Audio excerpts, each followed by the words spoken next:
Mga kaulo at kaboko, nandito tayo sa rest house ni Boss. Ayun si Boss, tulog, knockdown, lasing. At ayun si Madam, taga-heli niya.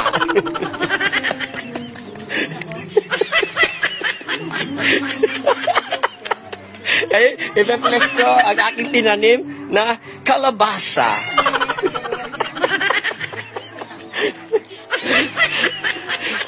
Ayan, ako nagpanim yan ha, sa lote ni Boss. Oh, ipe-flex ko lang yung aking tanim na kalabasa.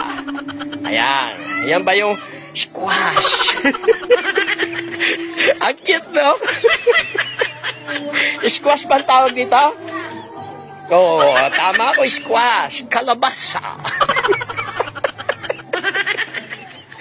Ayan o, diba? Nagkabunga ng aking tanim.